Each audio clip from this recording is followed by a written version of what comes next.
Welcome, everyone, to the Leading Together podcast, Insights for Delaware's Tomorrow. In each episode, we sit down with the top minds and leaders in Delaware and across the nation who are willing to share their perspectives in ways that help advance First Aid Educate's mission, which is to build capacity, raise awareness, and really elevate the conversation around school board leadership.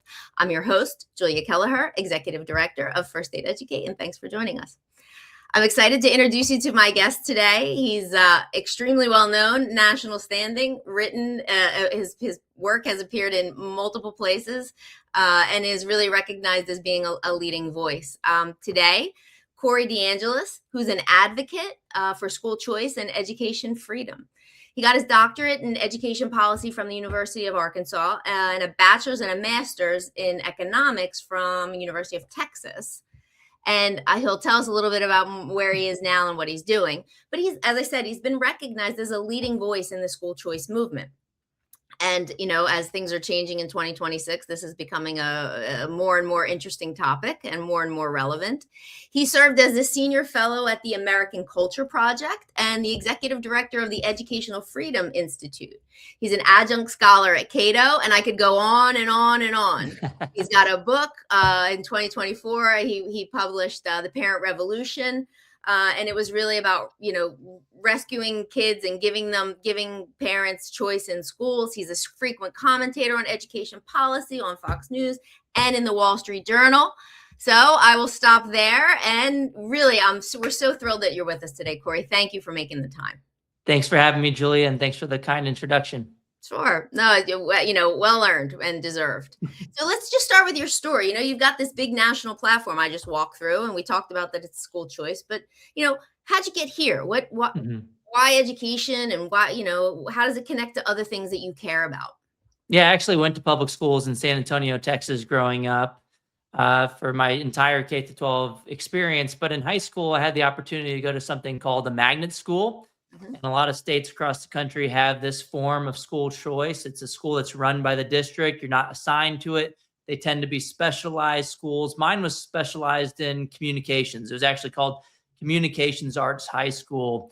And I was able to see the night and day difference from the school that I was assigned to, because this school that I attended, the magnet school, was actually physically located on the same campus as my assigned district school. And there was a night and day difference. There was chaos and disruption in the traditional public school. And I actually played sports for that school. So that was a great opportunity, getting the best of both worlds, really. And then also seeing, in freshman year of high school, we actually had to take one of our math classes over in the traditional public school. And I would walk by the other classrooms, and it looked like the teacher was trying their best, but there was just disorder, there was chaos, and didn't look like there was a lot of learning going on.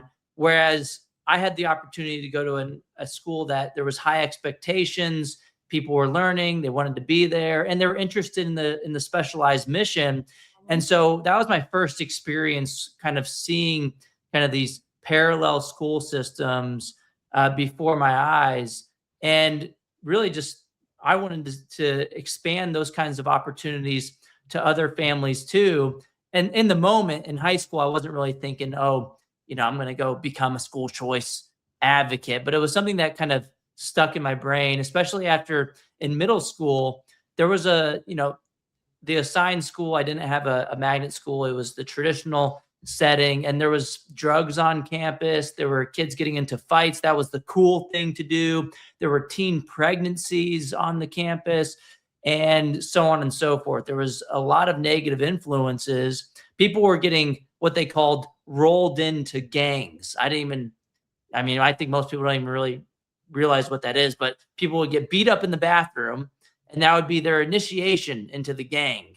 And so I kind of figured my way out of that mess and didn't really fall through the cracks like so many others did. But there are so many people in society who get around these negative influences in the school system, and then that hurts them later on in life, which brings me to kind of my more recent story, is that my PhD is in education policy. I did that at the University of Arkansas.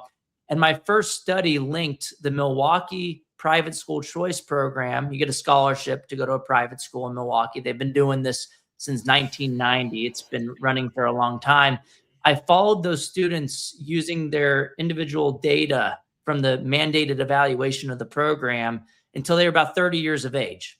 And my co-author and I found a huge reduction in crime, making apples to apples comparisons to the students who got the opportunity to go to a private school with a scholarship compared to their peers in the same neighborhood with similar demographic and background characteristics in the public schools. There was a huge reduction in crime. And so that really got me interested in the idea of school choice, not just, improving test scores, which most studies look at test scores because, let's be real, that's the available data that we have. But when you start to look at these longer term outcomes, the picture becomes a lot more interesting. And so I did studies finding mental health improvements of school choice, safety improvements of school choice, satisfaction. I didn't really look as much on the test score side because parents care about a lot of different things. Kids want a good life too. They don't want to go to school where they're scared or being bullied. And so that kind of painted the picture for me in a different way as well, being a researcher. And then more recently, I've become an activist for school choice. And I also did 2 degrees in economics, which really had me see the school system through a lens of monopoly power. If you're assigned, just imagine if you were assigned to a grocery store just based on where you live, and that grocery store either didn't have any food on the shelves or you got food poisoning because the food was expired. And if you wanted something else, imagine if you had to move houses. If you even had the money to do so. A lot of families, they don't have enough money to move into the better neighborhoods that are assigned to the better public schools. And you have so many problems that result from that, not because the people in the system are bad, not because the teachers aren't trying their best.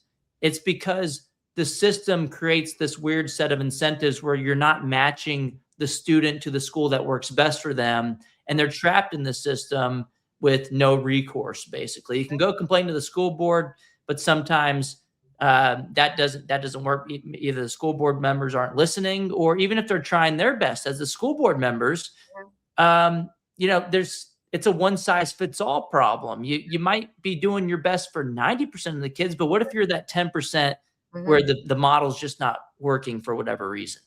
It's so interesting. There's a lot there, but to go back to the beginning part of your answer when you were talking about what it looked like to you walking down the hallway or looking into the classroom, I thought that was a really interesting image to kind of present, because you wonder, it caused me to wonder, when a child is walking down the hall in their school and they look in, what do they see? What are they perceiving? Because I don't really think we ask them that. They're existing with all of the things that you described. And if you don't know any different, you know what I mean? You think that that's like, oh, they have fights in the bathroom, or, oh, the cafeteria looks like it this. might seem like it's a normal thing, right? Just that's like what you're supposed to do. And like in middle school, I thought I was the kid. I thought I was doing something wrong because I had a friend, and I still talk to this guy today. He's a good person. And, he went down a different path than I did, but he was teaching me, because he also lived in my neighborhood too. But at the school, he was saying, look, you're not walking the right way, Corey. You look like a nerd, right? You're walking you're not walking with a limp. You're not walking like a gangster. So we got to teach you how to, so like that was kind of the socialization that was occurring. And that's kind of the things that were rewarded versus, you're punished if you're the nerd in school, right? Because you're making everybody else, look bad because you're, causing them to have to do more work in their view. So, and so like my experience was different because in high school, I was able to see the two things right before my eyes. And so like, I could see like, people seem happy over here. Oh, you don't have to fight every day. And then right down, in the other buildings, in like where we had lunch, for example, we actually had our students from our school. We would go to the cafeteria, and we even had our own like little room in the miniature school, the magnet school, to where, we can kind of do our thing, because there were fights in the cafeteria at the normal school. And so you could, people would talk about these things, about these differences. And it started to become clear that if you want to have a successful life, you want to go to college, you want to graduate, you want to get a job after high school and not, lead a life of crime or other things.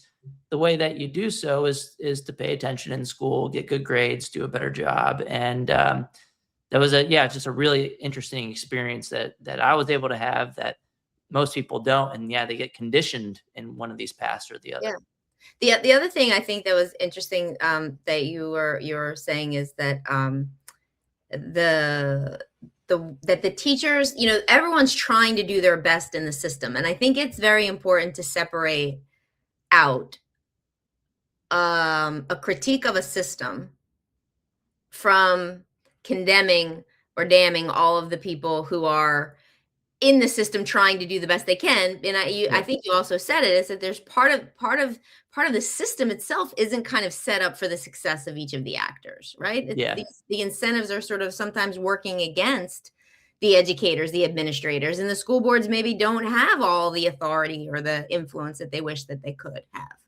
Yeah, if you look at teachers and just like basic data on their salaries over time, I mean, there's a little bit to the story of teachers not, seeing the money. And there's this myth that's perpetuated over and over again in every state that I've seen, that we've underfunded education, or that there's not enough money for the education system. And I think it's because people see that, well, the teachers aren't seeing the money. Where's it all going? We've thrown more money at the problem year after year, but it goes towards the people at the top. It goes towards wasteful initiatives, and it doesn't make its way into the classroom. If you look at nationwide, there's data since 1970 on this, and per student spending in America has increased, even after adjusting for inflation, by about 170% in real terms.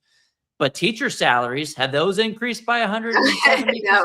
No, they've actually it basically hasn't budged. It's increased by a measly 3%, which is basically a rounding error in real terms. And so when teachers see that they're not any better off, they're trying harder each year, or the teachers who are doing a really good job and they're not getting a raise, or they're not being paid for that performance. Right. A lot of the best teachers say, you know what, I'm going to go do something else. I could be an engineer instead of a math teacher. I can make 3 times as much. Why not go do that? And so that's why I say the incentives in the system set these teachers up for failure. And a lot of the times with the performance pay thing, I mean, you have the teachers who are doing the better job. They look across the hall and see this person's making more than me. They may be watching videos all day. And so you create these incentives to not overperform. And that's just human nature. That doesn't mean the people are the problem. That means the system's the problem. So I think instead of just saying, let's double spending, in America, we spend about $20,000 a kid. In Delaware, it's higher than that. But on average in America, $20,000 a kid. And, some people might say, well, maybe we need 30 or 40,000. But then when the teacher salaries don't go up, the test scores don't improve, and you still have these unsafe conditions, you got to ask yourself, hard sell. What's going on? Hard sell. Under those terms, it's definitely a hard sell.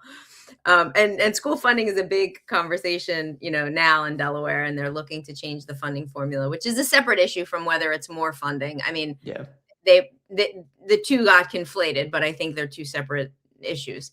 But this kind of brings us into the second topic I wanted to talk about. And it's really kind of looking at it from this economic or a free market kind of, perspective.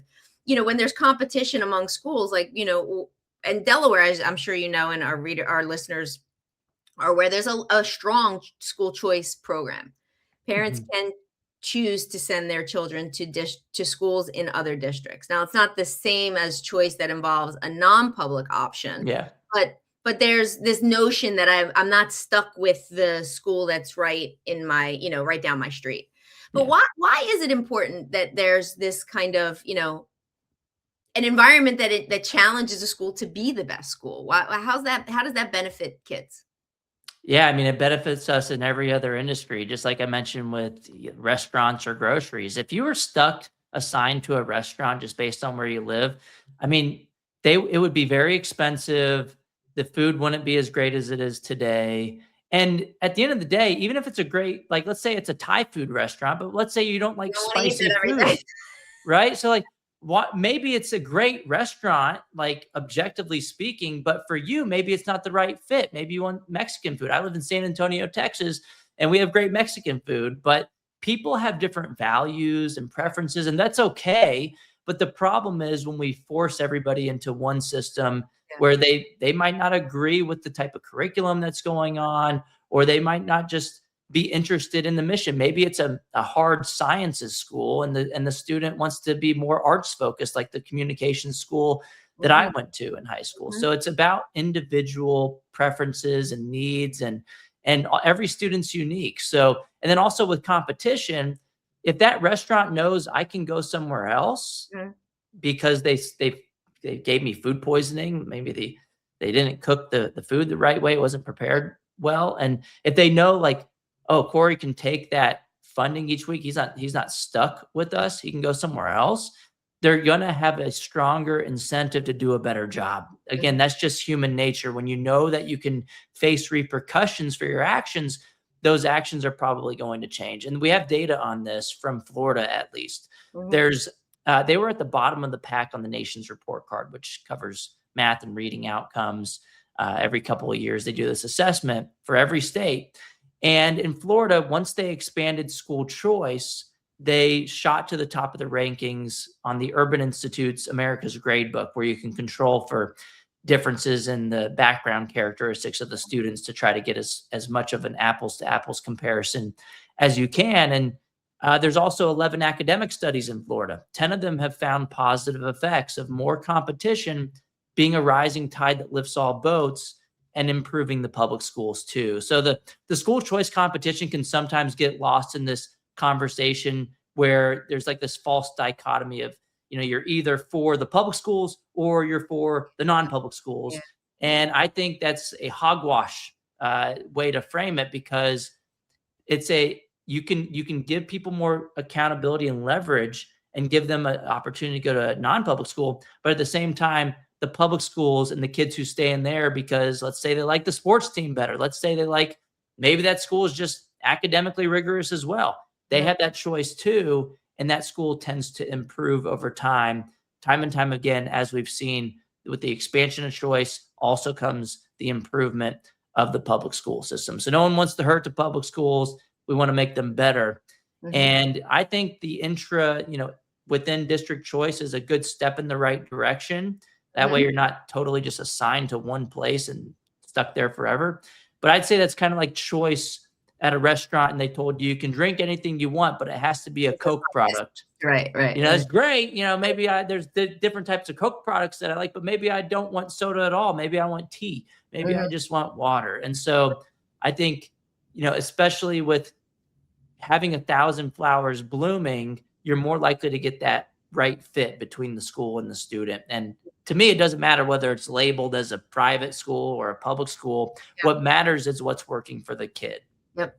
It's interesting too, because another phrase that kind of goes along with this conversation is kind of parents can vote with their feet and where they choose to send their children. And in Delaware, it's not so much from one type of school to another, but what I hear quite often is that if a business comes to Delaware, they'll live right across the line. And so they'll live in Maryland or they'll live in Pennsylvania. And in a way, that's kind of like voting with your feet too. They're choosing, and again, I'm not differentiating to your point, right? It's not a public school or a private school, but they're still choosing something different because they see themselves as consumers of a product and they want what's best for their kid, and they need to have options to be able to get that. And, we talk a lot about these different businesses, and I like to mention grocery stores and restaurants. But what's interesting to me is a lot of programs where we use taxpayer funding can be portable, and it follows either the student or the consumer. And you think about food stamps on the grocery store analogy. With food stamps or SNAP benefits, those are taxpayer funded initiatives. And you don't have to take that benefit as a low-income family to an assigned government-run grocery store. You can choose it. You can choose, Walmart, Safeway, Trader Joe's, and then that follows your decision. And no one really makes a big hoot about what the actual provider is, just making sure you're spending it on food, obviously. But Medicaid vouchers. Basically, you can use Medicaid to go to a private hospital if you want. It could even be a religiously affiliated Catholic hospital if you want. And nobody really makes a stink about that. We do the same thing with Section 8 housing vouchers. You can choose your provider of housing that way, and you're not stuck in one place. And so all I'm arguing with school choice is, let's take that same logic, and it's also in education. We already do it in education with Pell Grants for college. You can take that. You don't have to take it to the community college. You can take the Pell Grant to a private university or a state-run university. It's the decision of the student. And for pre-K, last analogy is, this is before kindergarten. The funding follows the student. Even with the federal Head Start program, there's many state-funded pre-K programs too, and you're not stuck in one place. And so you don't have the same problem with monopoly power in any of these other sectors, any of these other levels of education. It only comes to K through 12 where all of a sudden our brain breaks and we say, oh my gosh, we can't have people choose, but they actually can. And we've had proof all across the country showing that parents know their kids best, and they should be the ones in the driver's seat figuring out which school's working for their kids. And when we talk about, just to bring us to the third topic that I wanted to explore with you, when we talk about what they're choosing for their child, it's really this notion of school. And then, so let's unpack a little bit. What is school? What should it be? What happens in there? What is the idea of educating a whole person in 2026? Because with AI and technology and globalization, I mean, it's just a completely different world than what it was when I think a lot of the parts of this system got designed and put in place. And I don't think it's kind of evolved with the times. Oh, I totally agree with you. And I think the school system we got today was imported from Prussia, which is modern day Germany. And, the Prussian education system was built to fashion obedient soldiers and factory workers to go out and kind of be cogs in the machine and to do these repetitive behaviors and not be kind of your own thinker, right? And so I think with today's economy, with today's just how the world is set up today, in order to be competitive, I don't think being a cog in the machine is what is best meeting everybody's needs. So schooling, I think of it not just from where it started and the school system we have today, and what I think it ought to be is an extension of parenting. Not to say that the people in the school are your parents, but schooling, what it really is parents are choosing an institution where they're going to have some people in that institution helping them raise their child and hopefully get some education. Education is just you learning things throughout your life. Kids learn before they go to school, right? They learn how to walk, they learn how to talk. And imagine if we forced everybody to go to school starting at birth, we'd probably think that you need the school system in order for them to learn how to walk and talk. But we somehow figure those things out. And then when we get to pre-K or kindergarten, parents choose who they're going to partner with, especially if you have a school choice kind of initiative in place, how that they're going to, who they're going to have help them raise their children and learn things and hopefully have values that are aligned with theirs and not work against everything that they're trying to do at home. So you want someone who's going to be a partner in that relationship. You want a school that's going to work with you, row in the same direction. And so that's how I think of schooling. That's why I think, homeschooling is a great opportunity for people that can figure it out. It is probably the toughest method, especially, for single parents. There's actually been these microschools. I was going to ask you about that. That was I was going to go there because that's I think that's the future of education, and AI is going to be a big part of it. You did mention AI because the AI, I'm on Twitter probably way too much, X, and Grok. I don't go and Google things anymore. My wife comes to me and she's like, well, did you ask Grok about that? And it's kind of come into our vernacular as like this new thing that we have to deal with. Some people are afraid of AI because And look, let's face it, we've had fears over every technological change throughout history. I mean, people were afraid that the calculator was going to mean that people don't know how to do basic addition and subtraction.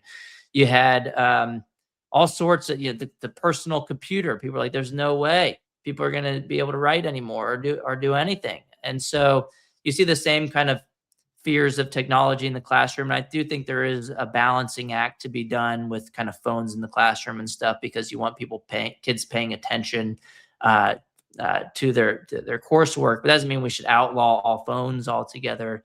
And the cat's out of the bag when it comes to AI.